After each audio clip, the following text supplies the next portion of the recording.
Oke, kembali lagi dengan Medigree.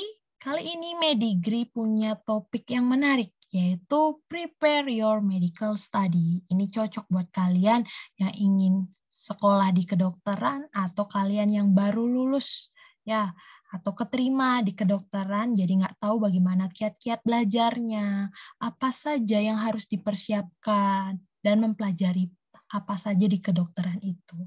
Ya, kali ini juga Medigree akan membahas overview-nya ya secara general materi-materi dasar di kedokteran yang wajib kalian tahu. Oke. Nah, kiat-kiat belajar di kedokteran itu apa sih? Yang pertama itu adalah tentukan tujuan. Jadi kalian tuh harus punya tujuan. Tujuan kalian belajar ini hanya sekedar lulus atau memahami. Jadi kalian harus tahu, oh kalian itu punya tujuan untuk memahami. Ya, memahami ilmu kedokteran dan menerapkannya, bukan hanya sekedar lulus. Misalnya, ya. Yang kedua adalah kenali cara belajar. Jadi masing-masing orang itu punya cara belajar yang berbeda-beda tentunya ya.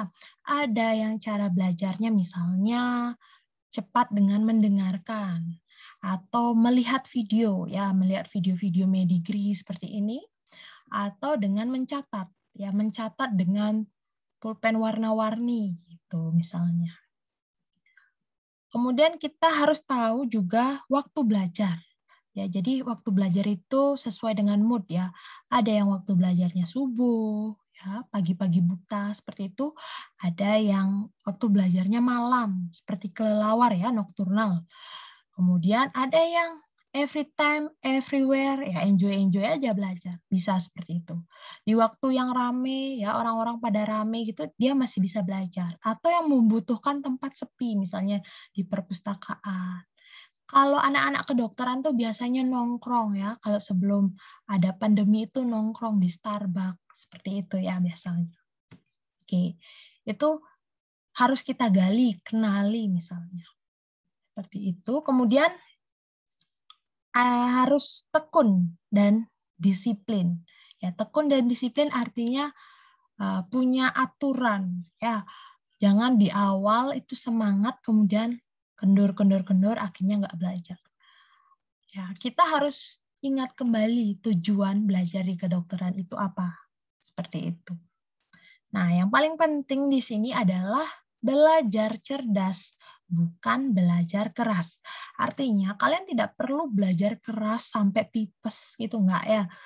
Belajar sampai nggak makan, nggak minum, bukan seperti itu. Tapi belajarlah cerdas. Artinya, ilmu kedokteran ini sangat luas ya. Jadi kita harus tahu kita mempelajari itu sampai mana. Ya, kompetensi kita itu sampai mana. Jadi nanti ada yang namanya SKDI ya, standar kompetensi dokter. Jadi kita pelajari yang dokter umum. Ya kalau misalnya belajar di kedokteran umum, yang mana aja yang wajib tahu seperti itu. Kalau misalnya mau mempelajari yang bukan kompetensi kita bisa saja ya, tapi yang wajib kalian tahu adalah yang sesuai dengan kompetensi. Misalnya mau ujian blok apa misalnya, blok pernapasan gitu ya. Jadi sebatas mana kalian tahu? Ya, sebatas mana kalian pelajari? Tidak semuanya ya. Jadi kalau semuanya enggak habis-habisnya ilmu itu. Jadi harus tahu bagaimana caranya ya. Misalnya kita tahu dari senior atau kakak kelas, oh yang keluar tuh biasanya soalnya semacam ini dipelajari di slide-nya dokter ini misalnya gitu ya. Jadi harus rajin bertanya kepada senior-senior kalian. Seperti itu. Ingat ya, belajar cerdas bukan belajar keras.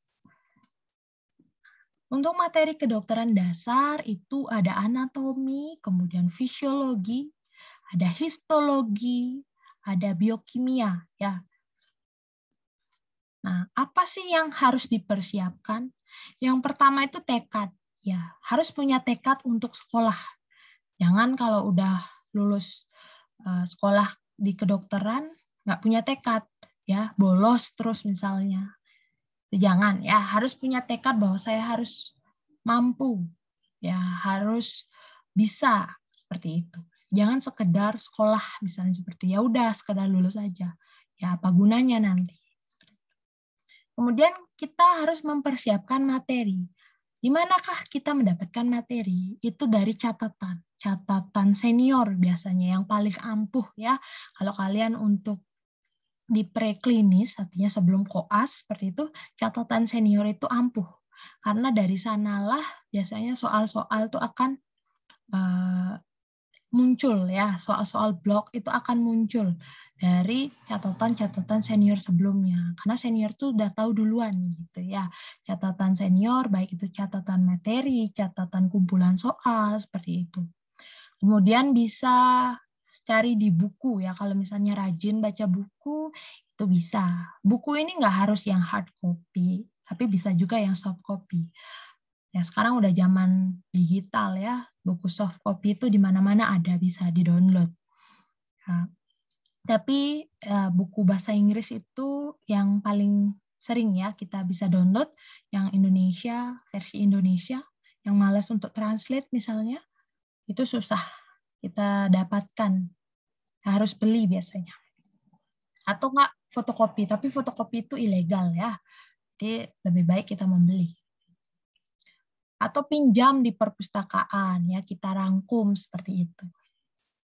Kemudian dari jurnal ya, jurnal itu update, ilmunya itu update ya, bisa ilmu yang baru muncul dari seminggu yang lalu ya, misalnya tata laksana COVID yang sering saat ini ya, yang sering mengalami perbaharuan seperti itu, kan ada di jurnal, kemudian di pedoman-pedoman baku yang dikeluarkan oleh kedokteran ya, oleh ID misalnya.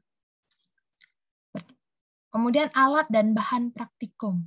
Ya kalian harus, bukan harus sih, wajib tahu dan sedikitnya punyalah ya, misalnya seperti stetoskop, itu karena berfungsi banget buat kalian di praktikum nanti atau di praktek saat koas seperti itu.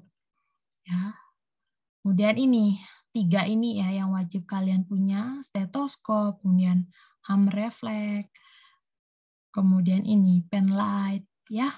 Ini juga pulse oximetry. Jadi kalian tuh harus punya ancang-ancang, oh saya harus menyisakan uang ini untuk ditabung, kemudian membeli alat-alat itu. Ya. Kalau hacking set itu boleh lah minjam atau bagi-bagi sama teman-teman ya. Nah, kalau yang ini ada di di praktek langsung. Oke. Nah, sebelum kita masuk ke materi kedokteran, kita harus tahu terminologi kedokteran ya. Jadi ada banyak sekali terminologi kedokteran. Itulah yang menyebabkan kenapa kedokteran itu susah ya. Karena punya bahasanya tersendiri. Ya. Nanti ada prefix atau kata di depan kata dasar ya. Kemudian suffix itu kata yang ditambahkan di akhir kata. Kemudian root atau kata dasarnya. Kemudian ada compound form dan compound word. Apa itu? Kita langsung lihat contohnya ya teman-teman. Nah ini dia prefix. Harusnya prefix ya, bukan prefix. A atau en itu artinya tanpa, misalnya aseksual. Kemudian ab artinya menjauhi atau dari. Abduksi misalnya itu ya contohnya, menjauhi sumbu tubuh. Aduksi itu menuju atau mendekati sumbu tubuh. Kemudian ada im. Im itu artinya tidak. Ya, misalnya dewasa atau matang itu kan matur. Kalau imatur artinya tidak matang atau tidak dewasa. Kemudian infra. Infra itu di bawah ya, infraorbital, infra atau inferior. Supra itu di atas, infra di bawah. Kalian harus tahu misalnya ya, seperti itu. X atau exo itu di luar, misalnya exogen ya. Endogen itu di dalam. Hyper atau hiper itu yang berlebihan. Ya. Hyperandogen, kemudian hipertensi seperti itu. Intra. Intra itu di dalam ya, intrasel atau di dalam sel. Kemudian sub. Sub itu di bawah, misalnya nanti ada subdiafragma. Oh, artinya letaknya di bawah diafragma seperti itu. Lawan katanya hyper itu adalah hypo atau hipo, misalnya hipotiroid, hipotensi, ya. Kemudian cepat lambat, ya. Cepat itu taki, kalau lambat itu bradi. Takikardi, bradikardi, atau denyut jantungnya itu lambat atau cepat, ya. Kalau dis itu nyeri misalnya, ya, dyspnea atau sulit bernapas. Ante itu sebelum, antenatal atau sebelum lahir, ya. Kalau pos itu setelah, misalnya postmortem itu setelah meninggal. Data-data postmortem atau data-data setelah dia meninggal. Epi itu di luar, misalnya epidermis atau bagian paling luar dari kulit. Anti ya artinya berlawanan, ya. Kalau sufik itu ada ologi. Ologi itu ini ya, mempelajari tentang seperti itu. Kemudian osis atau keadaan yang abnormal. Misalnya apa? Cyanosis. Ya. Kemudian acrocyanosis. Jadi akral atau ekstremitasnya atau misalnya tangan, kakinya mengalami kebiruan. Ada ostomi, otomi, gitu ya. Kemudian ada algia. Algia tuh nyeri juga ya artinya. Misalnya neuralgia, nyeri pada sarafnya. Mialgia, nyeri pada ototnya. Seperti itu. Nah, ini yang paling sering ya, itis. Kalau ada itis belakangnya artinya peradangan. Misalnya otitis, ya, peradangan pada telinga. Dermatitis pada kulit, ya. Meningitis, ya, pada meningan atau selaput otak. Oma, kalau ada oma-oma di belakangnya misalnya limfoma, melanoma itu adalah tumor. Kemudian misalnya akro atau akral itu untuk root ini ya. Ada anggota gerak itu akral. Kemudian kardio itu jantung atau core ya, COR gitu. Cyano itu kebiruan. Sito atau sel, dermato atau derma itu kulit. Duodeno itu artinya usus 12 jari ya. Etio penyebab. Leuko itu putih. Ya, misalnya leukosit ya sel darah putih. Sit itu adalah sito ya, sel. Megalo, kalau Anda ngomong mega itu besar ya, megaloblastik seperti itu misalnya. Pada anemia yang eritrositnya besar-besar itu namanya megaloblastik. Kemudian kalau ngomongin penyakit itu nanti ada patologi atau patogenesis atau patofisiologi seperti itu. Kalau compound form itu untuk penyambung kata ya, misalnya laringofaring, berarti yang diantara laring ke faring gitu ya. Kardiopulmonari, jadi kardio dan pulmo. Kemudian misalnya pada joint itu sering ya akromio, ya misalnya akromion dengan klavikula misalnya. Jadi acromioclavicular joint ya. Dan banyak lagi contoh-contohnya. Ini hanya seberapa ya. Jadi ada banyak lagi contoh dari sufik, kemudian prefix seperti itu ya, atau root dan compound form-nya. Jadi caranya ya nggak menghafal sih ya, itu seperti sering membaca, sering mendengar, hafal sendiri jadinya ya. Oke. Lanjut ke anatomi dasar ya. Kita ngomongin anatomi sekarang. Anatomi itu adalah ilmu yang mempelajari tentang struktur dan organisasi dari makhluk hidup. Ya. Jadi perlu kita tahu juga terminologi apa saja untuk mempelajari anatomi ini. Misalnya nanti ada kata profunda, otot-otot di profunda atau otot-otot bagian dalam. Kemudian superficial itu permukaan, ya. Sentral, kalau ngomongin sentral itu adalah bagian yang utama. Kemudian periferal atau perifer itu di luar atau bagian yang di luar dari utamanya itu. Proksimal itu mendekati tubuh.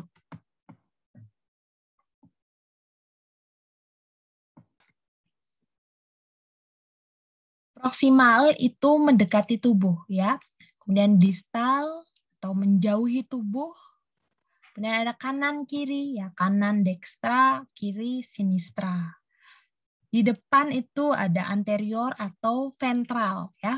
Kemudian di belakang itu dorsal atau posterior. Nanti kalau nggak ada ngomongin dorsal, ya, dorsal root ganglion, berarti ganglion yang bagian belakang, gitu. Dorsal atau posterior, ya. Kemudian di samping itu lateral, ya, malleolus lateral. Itu artinya di samping, di bagian luar, ya. Kalau medial juga di samping, tapi bagian dalam, ya, kalau medial. Kemudian superior itu atas, inferior itu bawah. Misalnya vena cava superior, vena cava inferior, gitu. Kemudian ini ya, untuk potongan anatominya ada mid sagittal atau sagittal plane itu membagi tubuh menjadi bagian dextra dan sinistra. Jadi dia membagi kanan dan kiri. Sagittal itu membagi dua sehingga membentuk kanan dan kiri. Kalau pas di tengah-tengah tubuh ini namanya mid sagittal, ya. Kalau parasagittal ya agak di tepian sedikit, ya, parasagittal.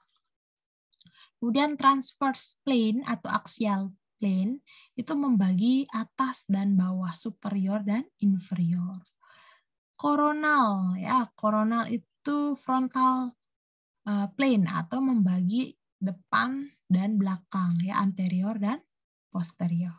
Ada yang oblik, oblik ini miring, ya. Untuk anatomi dasar kita harus tahu nama-nama Latin, misalnya kepala itu namanya sefal, ya, atau sepalik. Kemudian leher itu cervical, dada itu torakal atau toraksik, ya. Kemudian perut itu abdomen atau abdominal. Dan ada pelvis, ya. Dan ada anggota gerak atas, tangan ini ekstremitas namanya, ekstremitas yang superior. Kalau yang di bawah ini ekstremitas inferior, itu artinya kaki. Misalnya cyanosis pada ekstremitas anterior, ekstremitas superior gitu ya. Berarti dia tangannya ini ya, daerah tangannya ini mengalami kebiruan. Kalau tulang tengkorak itu sendiri namanya kranial atau kranium ya. Dan kalau wajah itu nama facial ya, facial. Dahi ini frontal ya, pelipis itu temporal. Kemudian mata ini ada orbital, okular ya, oftalmo itu sesuai nanti bagaimana penyebutannya ya, anatomi seperti apa. Kemudian dagu itu mental atau mentis ya. Mulut itu oral, misalnya minum ya atau diminum intraoral gitu. Pengobatannya obatnya itu diminum gitu atau melalui mulut jadi intraoral. Pipi itu bukal ya. Ketiak itu aksila atau aksilari. Kemudian lengan ini dibagi lagi. Lengan atas namanya brachial ya. Kemudian ini namanya antecubiti. Ante itu kan anterior ya. Anterior dari cubiti. Kalau lengan bawah antebrachial. Pergelangan ya. Itu karpal. Pergelangan tangan ini karpal, pergelangan kaki tarsal. Dan telapak tangan namanya palmar ya atau volar. Jari-jari itu digital atau palang. Kemudian tangan itu sendiri manus ya, tangan ini keseluruhan ini, yang ini. Kemudian tulang dada ya, tulang dada maksudnya ini sternum atau sternal. Payudara itu mamai atau mamari. Pusat atau pusar itu umbilikal ya. Kemudian ini selangkangan atau sela paha, ini inguinal ya namanya, daerah inguinal. Kemudian daerah paha ini femoral, daerah lutut namanya patellar ya, pergelangan kaki yang tadi tarsal ya. Nah, ini kepala bagian belakang atau oksipital. Tulang skapula, ini skapula ya. Kemudian siku, kalau di depannya namanya antekubital, kalau yang siku belakang ini namanya olecranon atau kubital ya. Pantat ini namanya gluteal ya, karena nanti ada otot-ototnya di sini, gluteus maximus dan gluteus minimus ya. Anus itu anal, kemudian alat kelamin itu genitalia.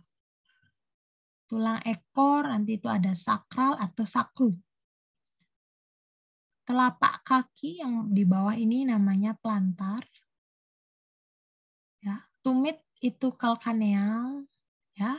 Belakang dari lutut ini namanya popliteal. Oke. Kalau di siku namanya kubital, kalau di lutut namanya popliteal. Nah, di sini ada mata kaki namanya malleolus. Kalau yang di tengah-tengah di sini namanya malleolus medial. Kalau yang di luar sini namanya malleolus lateral. Ya, itu nama-namanya. Untuk pertulangan itu tadi daerah, ini pertulangannya.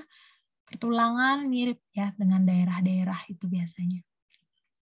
Kemudian ada otot, itu otot banyak sekali ya. Jadi kalian bisa hafalkan otot-otot superficial atau otot-otot yang besar-besar ya. Misalnya yang di sini di pundak sini ada otot deltoid ya, deltoid. Kemudian di leher ini ada sternocleidomastoideus. Ya. Oke. Nah, ini yang di depan ya, yang membuat otot perut itu ada rectus abdominis misalnya. Pantat itu gluteus ya. Dan banyak lagi jenis otot ya. Jadi otot tuh ada yang superficial atau di permukaan atau di profunda atau di bagian dalam. Jadi berlapis-lapis otot itu. Nah, otot yang paling besar di belakang nih, ya ini namanya trapezius ya. Otot trapezius. Bentar, ini otot trapezius. Kemudian ini juga yang besar, namanya latissimus dorsi. Ya, dorsal atau di belakang.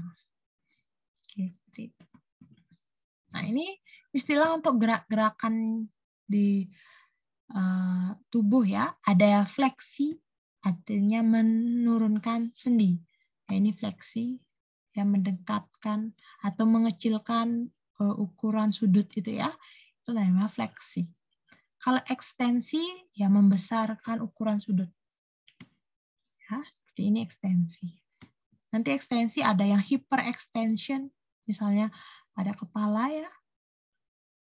Ya, ini fleksi mengangguk ke depan, ekstensi dia lurus seperti itu, hyperextension yang ke belakang ini.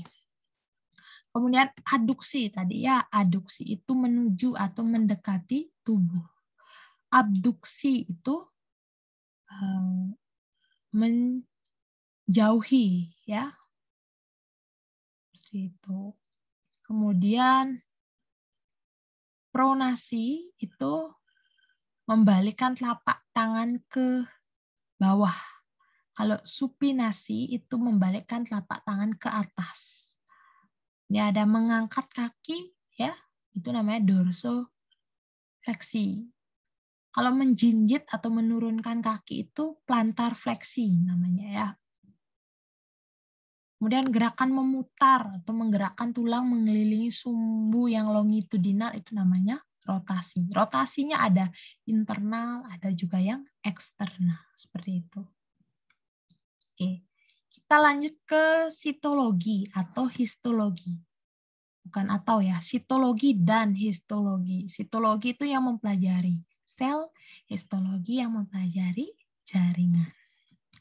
Jadi sel ya, sel itu udah kita tahu dari SMP ya, bagian-bagian sel itu sama ya, sel manusia, sel hewan, sel tumbuhan, dan ada perbedaannya. Jadi diingat-ingat kembali ya. Ada membran plasma, ada nukleus, retikulo, endoplasma, nanti ada yang halus, ada yang kasar, ada ribosom, ada mitokondria ya, tempat pembentukan ATP, ada lisosom, kemudian kalau ada flagella atau mikrofilia seperti ini ya untuk pergerakan sel. Untuk sel manusia sendiri bukan bulat ini aja ya, banyak jenisnya. Misalnya sel saraf seperti ini ya. Sel di permukaan tubuh, sel-sel apa lagi? Sel di telinga, sel di hidung itu memiliki perbedaan. Sel di usus misalnya dia memiliki fili-fili atau mikrofili seperti itu. Dan di usus pun itu punya berbagai macam sel ya, atau di misalnya di lambung seperti itu. Tidak hanya satu jenis sel. Nanti pelajari lagi lebih mendalam di histologi. Ya, jenis-jenis selnya apa saja. Kali ini Medigri hanya sebatas overview ya. Mungkin nanti kita akan membahas lebih detailnya di video yang lain. Oke. Nah, ini untuk yang histologi ada jaringan ya. Jadi ada 4 secara general itu ada 4 ya. Ada jaringan ikat atau konektif ya. Jaringan epitel, kemudian jaringan otot dan juga jaringan saraf. Oke, jaringan epitel. Jadi epitel itu yang menutupi permukaan luar tubuh atau yang membatasi rongga dalam tubuh. Ya. Tidak hanya di luar tapi di antara rongga-rongga atau organ-organ. Dia bisa membentuk kelenjar seperti itu. Fungsinya apa ya? Fungsinya untuk proteksi, bisa absorpsi, sekresi, transport ion, ya, filtrasi, membentuk lapisan mukosa, itu banyak jenisnya ya. Tergantung nanti jenisnya apa, fungsinya juga apa. Klasifikasi itu ada berdasarkan jumlah lapisannya. Jumlah itu artinya dia apakah dia hanya selapis atau dia berlapis-lapis, ya. Kemudian berdasarkan bentuknya ada yang gepeng, ya, ada yang seperti kubus atau silindris. Kalau ngomongin simple itu artinya yang selapis. Kalau stratified itu artinya berlapis. Nah ini simple squamous epithel, ya. Berarti dia simple, gepeng, tipis gitu. Nah, misalnya di mana? Di pembuluh darah. Karena apa? Di sana akan terjadi pertukaran ya, pertukaran gas seperti itu, pertukaran mikronutrien sehingga lebih mudah, lebih gampang ya. Misalnya pada jantung, glomerulus itu pada ginjal ya. Jadi gampang untuk filtrasi seperti itu. Kemudian simple cuboid epithel. Misalnya pada tubulus seperti ini ya, bentuknya biasanya lingkaran. Ductus kelenjar-kelenjar ya, seperti ini. Fungsinya untuk absorpsi atau sekresi. Kemudian simple columnar epithel ya. Jadi ini simple columnar biasanya di sistem pencernaan ya, di gaster, usus halus seperti itu. Fungsinya untuk absorpsi juga ya sama dan juga sekresi. Kemudian ada pseudostratified ciliate columnar. Jadi kolumnar yang pseudostratified ya, bersilia. Misalnya pada saluran pernafasan. Ya. Kemudian stratified squamous epithelium. Jadi dia epitel pipih dan berstratified atau bertumpuk-tumpuk berlapis. Biasanya ini kuat ya untuk perlindungan. Misalnya di kulit seperti itu. Kemudian ada stratified transitional epithel, transisi dia ya, misalnya di urinary bladder. Ya ini untuk proteksi. Kemudian ada jaringan ikat ya. Jaringan ikat ini ada binding, misalnya tendon seperti itu ya, antara tulang dan otot. Ada fungsinya untuk support, proteksi, dan juga pergerakan, misalnya tulang. Untuk penyimpanan energi elektrolit, misalnya lemak, ya, tulang, bisa. Ada yang untuk transport, contohnya darah. Jadi klasifikasinya ada loose connective tissue atau jaringan ikat yang longgar, ya, jaringan penunjang.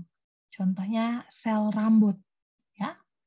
Kemudian jaringan adiposa. Adiposa itu lemak, ya, menyimpan energi. Kemudian ada jaringan fibrous connective tissue, membentuk tendon dan juga ligamen. Kemudian ada jaringan elastik, ya, itu membentuk pembuluh darah dan juga paru-paru. Kemudian jaringan otot itu nanti ada otot rangka, otot jantung, otot polos. Jadi bisa dibedakan ya. Kalau otot polos dia biasa kerjanya berdasarkan perintah atau volunteer ya namanya. Kalau tidak berdasarkan perintah kemauan kita itu namanya involunteer. Oke. Otot rangka atau otot lurik, ya, dia melekat pada rangka, ya. Serabut-serabut ototnya itu beraturan, ya. Jumlah intinya kita lihat di otot lurik itu banyak. Letak intinya di tepi-tepi ya, banyak letak intinya di tepi. Responnya cepat, kerjanya sadar, ya, sesuai dengan perintah biasanya. Kemampuan kontraksinya sebentar, warnanya itu lurik atau bergaris-garis. Kalau otot polos itu di organ dalam, ya, kecuali di jantung, bisa di lambung, uterus, kantung, urin, ya, pembuluh darah, rahim, seperti itu.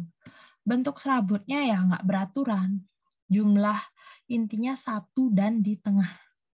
Kecepatan responnya lambat, cara kerja dengan tidak sadar, ya. Kita nggak perlu nyuruh usus kita untuk bergerak, dia udah langsung, ya, bergerak tanpa kita sadari. Ya. Kalau otot jantung ini dia mirip otot lurik, ya. Dia di dinding jantung, bentuk serabutnya beraturan, tapi jumlah intinya satu dan dia bercabang, ya. Cabang-cabang seperti itu. Dan dia cara kerjanya mirip dengan otot polos. Bentuknya mirip otot rangka, tapi cara kerjanya mirip dengan otot polos. Nah, ini jaringan saraf ya. Jadi sel saraf itu sendiri banyak ya. Kita harus tahu jenisnya seperti ini ya. Ada jenis unipolar, jadi punya satu polar ya. Ada bipolar ya. Ada pseudo-unipolar, ada juga yang multipolar. Yang paling sering kita lihat dari dulu tuh yang multipolar, yang dendritnya banyak, ada ini ya julurannya. Oke, secara histologinya nanti ada yang namanya dendrit ya, yang menerima impuls di sini. Kemudian ditujukan ke badan sel atau soma. Kemudian baru ke akson, ya. Nanti akson akan meneruskan, entah itu meneruskan ke sel yang lain atau ke efektor. Ya, seperti itu. Ingat, sel-sel akson ini kan ada ya, ada yang namanya selubung mielin, ya. Selubung mielin, ada di sana sel squam ya untuk memproduksi mielin. Kemudian yang tidak terselubungi itu namanya nodus Ranvier. Nah, selain di sistem saraf tepi, sistem saraf tepi itu artinya yang bukan otak ya. Kalau di otak itu sistem saraf pusat. Beda lagi jenis sarafnya atau glianya ini, aksesorisnya ini beda lagi ya. Ada yang namanya mikroglia, oligodendrosit seperti itu ya, astrosit ya. Nah, ini. Kalau di peripheral nervous system, glianya ini ada namanya sel satelit, sel squam ya yang menempel di akson itu untuk membentuk selubung mielin. Nanti ada sel squam ini. Ada sel satelit ya. Kemudian di di sistem saraf pusat, central nervous system, itu di otak, sumsum tulang belakang, itu namanya sistem saraf pusat ya. Dia ada namanya astrosit. Astrosit seperti ini ya, astro seperti bintang. Dia merupakan suatu perekat penyatu neuron-neuron yang lain, membentuk brain barrier, blood brain barrier ya gitu, blood brain barrier, atau mencegah suatu benda asing yang bisa masuk ke dalam otak. Ada oligodendrosit ya, itu mirip seperti sel squam. Kalau sel squam kita temukan di sistem saraf, tapi kalau misalnya yang sistem saraf pusat itu oligodendrosit. Jadi akson-aksonnya ini menjulur dan melilit ya, seperti ini. Kemudian ada mikroglia, dia sebagai fagosit. Ya, fago artinya memakan benda-benda asing, ya bakteri, virus yang ada di sana. Kemudian ada sel ependimal ya, untuk membentuk cairan dari otak itu sendiri. Terakhir kita ngomongin fisiologi ya, ilmu yang mempelajari tentang fungsi organ tubuh dalam keadaan normal. Kita harus tahu tentang potensial membran. Misalnya, aku contohin tentang saraf ya. Jadi bagaimana saraf itu bisa terangsang, apa yang menyebabkan ya. Jadi ada suatu rangsangan listrik ya, pencetusnya di sana karena perbedaan ion. Ya. Dalam keadaan yang tidak ada rangsangan, misalnya neuron atau sel saraf itu keadaannya istirahat, ya. Muatan listrik di luar itu bersifat positif. Jadi ion natrium ini banyak di luar sel. Sedangkan muatan listrik yang di dalam itu biasanya muatan yang negatif, ya, atau K+ di sini. Dia lebih negatif, itu artinya ya lebih negatif daripada yang di luar. Jadi yang di luar lebih positif. Itu pada saat polarisasi namanya. Saat ada rangsangan, permeabilitas membran, jadi permeabel, bagaimana membran itu bisa dimasukkan keluar masuk zat itu gampang gitu ya. Jadi permeabilitas membran sel terhadap natrium itu berubah. Ya. Apabila ada rangsangan, maka bagian tubuh akan mengenalinya. Ya, mengenalinya lewat apa? Ada yang namanya reseptor di sana ya. Dan kemudian membentuklah suatu impuls saraf. Jadi dari sini kemudian ya, jadi Na-nya masuk, jadi beda. Ada namanya depolarisasi di sini ya. Impuls saraf ini terjadi karena perubahan dari keadaan polarisasi menjadi depolarisasi. Depolarisasi itu keadaannya berbeda, yang di luar lebih negatif ya karena Na-nya masuk. Itulah yang sebenarnya menghantarkan suatu rangsangan ya. Jadi segitu otak atau saraf kita untuk menerima atau mengantarkan rangsangan ya lewat ion-ion itu. Untuk selengkapnya nanti bisa dipelajari di bagian fisiologi ya agar lebih lengkap. Jadi kakak hanya overview saja di sini ya teman-teman. Kemudian di fisiologi kalian harus tahu mengenai homeostasis. Homeostasis itu apa? Yaitu kemampuan tubuh untuk menjaga lingkungan internal dalam kondisi yang relatif konstan. Jadi relatif konstan itu agar ya keadaannya seperti itu terus. Nah, itu sering terjadi ya homeostasis, misalnya pada keadaan shock atau penurunan cairan, ya, penurunan darah, ya, shock, misalnya shock hipovolemik karena kekurangan cairan. Biasanya apa yang terjadi? Ya, atau misalnya saat kekurangan oksigen, ya, contohnya saat kekurangan oksigen, apa yang terjadi? Dalam tubuh kita ini kekurangan oksigen sehingga responnya apa? Ya, tubuh itu dengan bernafasnya itu lebih cepat dan lebih dalam, ya cepat dan dalam gitu biasanya. Nah itu adalah keseimbangan homeostasis. Bagaimana agar seimbang antara supply dan kebutuhannya dia seperti itu. Pertama itu ada stimulus ya menyebabkan perubahan. Misalnya oksigennya kurang nih gitu. Perubahan itu dideteksi oleh reseptor ya. Nanti ada reseptor di seluruh organ, seluruh tubuh kita itu untuk mendeteksi perubahan ya, perubahan pH, perubahan suhu, perubahan kadar oksigen, CO2 itu ada.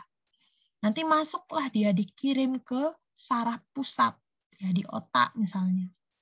Kemudian informasi itu dikirimkan lagi ke efektor. Efektor itu misalnya di ini ya, otot-otot ya. Jadinya responlah dia, mengembalikan keadaan biar seimbang. Jadi dengan mekanisme apa? Ada namanya mekanisme feedback negatif, ada feedback yang positif. Ya, jadi feedback negatif itu misalnya ya, terlalu banyak nih gitu. Terlalu banyak diproduksi hormon estrogen. Dilakukan feedback ya, kembali ke atas gitu. Kurang nih apa namanya? Kok kurang ya? Lebih nih estrogennya. Jadi dia menyetop atau mengurangi hormon-hormon pemicu pelepasan hormon estrogen seperti itu. Ya, atau dia feedback positif, artinya dia banyak, kemudian dia malah melakukan feedback positif ya, dengan memperbanyak pengeluaran hormon-hormon yang menghambat estrogen seperti itu ya. Jadi feedback itu banyak nanti, feedback positif, feedback negatif, tergantung. Feedback ini dibawa lagi ke sistem yang di atasnya seperti itu. Oke, itu ya overview dan juga kiat-kiat kalian belajar di kedokteran. Oke,